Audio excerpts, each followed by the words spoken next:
You can work the whole week, show up on time, do what you're supposed to do, finally see that paycheck hit your account, and still feel like you never actually got paid.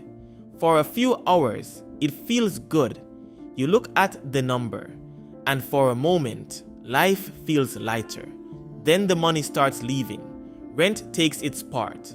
The phone bill takes its part. The car payment takes its part. Debt takes its part. Groceries take more than you expected. Subscriptions pull from the background. Something you forgot about renews automatically. Someone needs help. Something in the house breaks. And suddenly, the paycheck that felt like relief starts feeling like a transfer station. It came in, but it never really stayed. And that is the part that messes with people mentally. Because from the outside, it looks like you got paid, but emotionally, it feels like the money already belonged to everyone else before it ever touched your account. A paycheck is not freedom if it already belongs to everyone else. That's why payday feels good for such a short amount of time.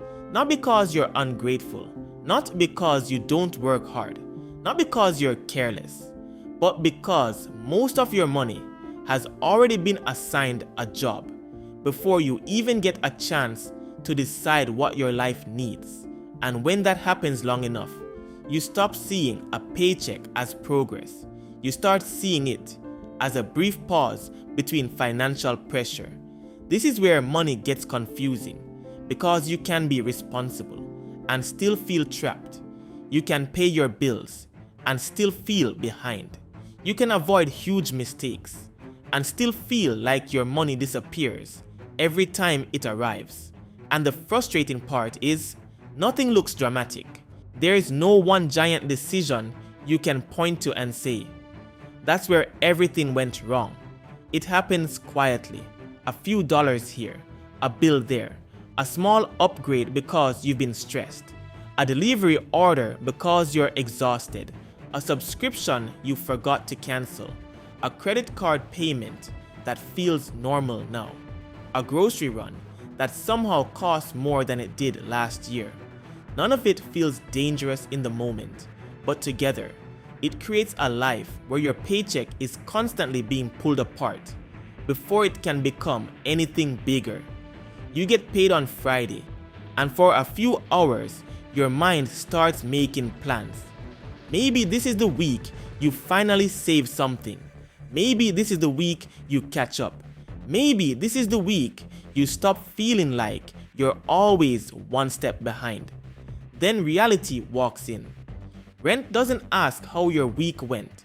Debt doesn't care that you're tired. The grocery store doesn't care that your paycheck stayed the same. Your phone bill doesn't care that everything else got more expensive. And life doesn't pause just because your money is already stretched. By Monday, the paycheck is technically still there, but emotionally, it already feels gone. And that feeling does something to you. It makes you look at money differently. You stop asking, how can I build? And you start asking, how do I make it to the next one? That is the hidden pattern. The paycheck is not disappearing only because of bills. It is disappearing because your entire financial life has been built around reacting. Reacting to due dates, reacting to stress, reacting to debt, reacting to prices going up, reacting to emergencies, reacting to pressure, reacting to the feeling that life is hard, so you deserve at least one small thing that makes the week feel bearable.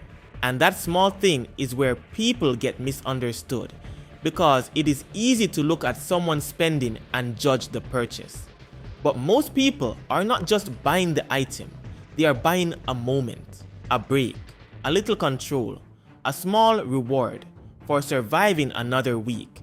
That's why telling people to just stop spending usually misses the point. The spending is often attached to exhaustion. The subscription is attached to escape.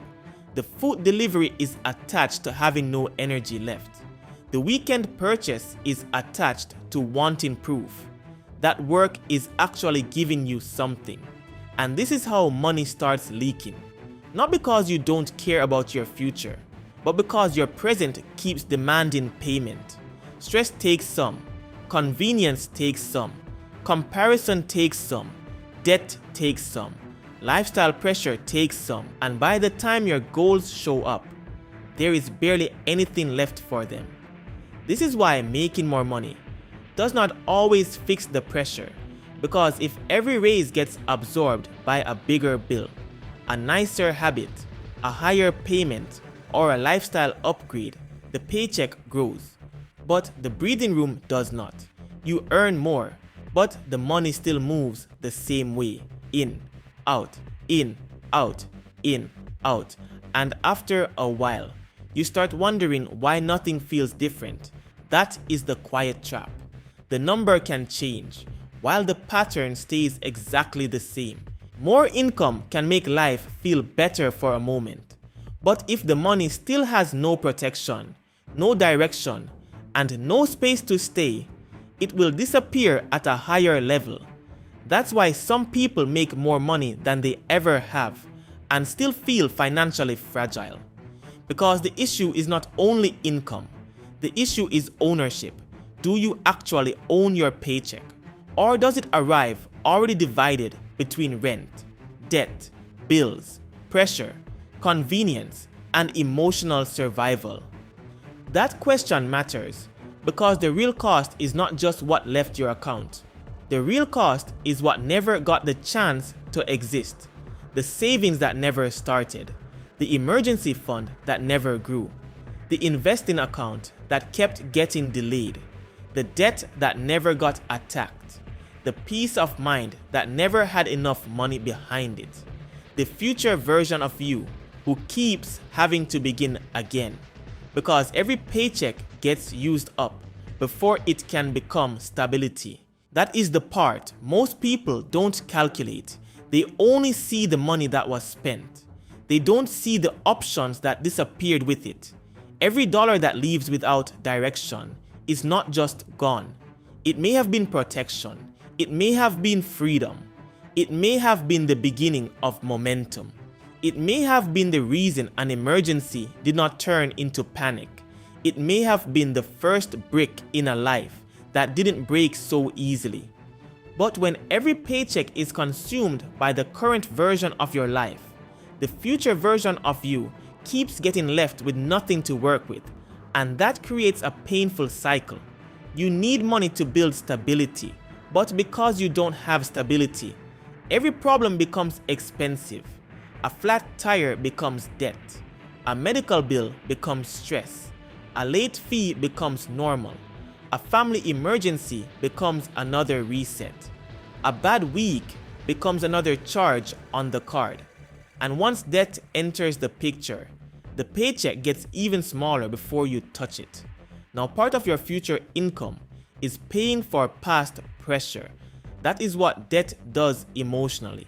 It makes tomorrow's paycheck responsible for yesterday's survival. And when enough of your paycheck is already promised to the past, it becomes very hard to build a future. This is where the reframe has to happen. A paycheck is not the finish line. A paycheck is raw material. It can become bills. It can become comfort. It can become debt payments. It can become convenience. It can become savings. It can become investments. It can become protection. It can become freedom. But if you do not give it direction early, life will give it direction for you. And life is not gentle with money that has no plan. The move is not to become cheap. The move is not to feel guilty every time you enjoy something. The move is to stop letting your paycheck arrive unprotected. Because when money sits in one place with no separation, everything feels available. Bills pull from it. Subscriptions pull from it. Impulse pulls from it. Stress pulls from it. Boredom pulls from it. And by the time you check again, you are not even sure where it went. So before you try to fix your whole financial life, do something simpler. Study the way your paycheck disappears. Not with shame, with honesty. Look at the last 30 days and ask one uncomfortable question. What part of my spending was my actual life? And what part was pressure? Because those are not always the same thing. Rent is life. Food is life. Transportation is life. Basic bills are life. But sometimes, pressure disguises itself as life. The pressure to keep up.